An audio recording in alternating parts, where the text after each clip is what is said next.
Friends, இன்றைக்கி என்ன பண்ண போகிறேன்னா, வீட்டில் ஒரு அன்னாசி பழம் இருந்துச்சு. ஸோ டக்குன்னு ஒரு ஐடியா வந்துச்சு, அன்னாசி பழம் பாயசம் செய்யலாம் அப்படின்ட்டு. நெய்யில் வந்து முந்திரி பருப்பையும் கொஞ்சம் கிஸ்மிஸ் பழத்தையும் நான் வறுத்து எடுத்துக்கிட்டேன் ஃபஸ்ட்டு. அந்த டைமில் வந்து என்ன பண்ணேன் அப்படின்னா, அன்னாசி பழத்தை பொடி பொடியாக கட் பண்ணிட்டேன். சில பேர் அரைச்சி சேர்த்துக்கிறாங்க, நான் வந்து பொடி பொடியாக கட் பண்ணிட்டேன். ஏன்னா சாப்பிட்றதுக்கு நல்லாயிருக்கும் அப்படிங்கிறதுக்காக. அதே நெய்யில் இந்த அன்னாசி பழம் பொடியாக கட் பண்ணதை நறுக்கி நல்லா வதக்கிக்கிட்டேங்க. அது நல்லா நெய்யில் வதங்கிட்டு இருக்கும்போதே ஒரு சைடு வந்து நான்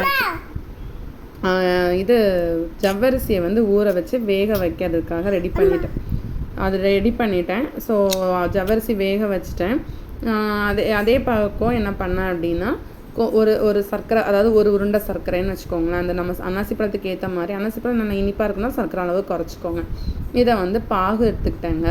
பாகு எடுத்து வச்சுட்டு இப்போ நம்ம நெய்யில் வதக்கிட்டு இருந்த அன்னாசி பழத்தோட இந்த பாகை வந்து நான் ஆக்சுவலி மிக்ஸ் பண்ணிக்கிட்டேன். பாகு வந்து எப்படின்னா, உங்களுக்கு ரொம்ப தண்ணி இல்லாமல் எவ்வளோ கட்டியாக எடுக்க முடியுமோ பாருங்கள். ஏன்னா தண்ணி நிறையா ஆகிடுச்சுன்னா இது குறுகி எடுக்கிறது ரொம்ப லேட் ஆகும். தேங்காய் பாலும் அந்த சேம் டைம் நான் எடுத்து வச்சுக்கிட்டேன். இப்போ இது சர்க்கரை பாகில் அன்னாசி பழம் கொஞ்சம் வேகட்டு.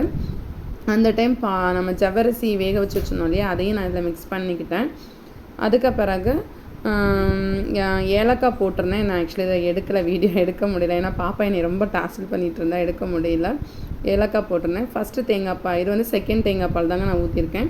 இது கொஞ்சம் குறுகி வந்தோன்னா ஃபஸ்ட்டு தேங்காய் பால் ஊற்றிட்டேன்.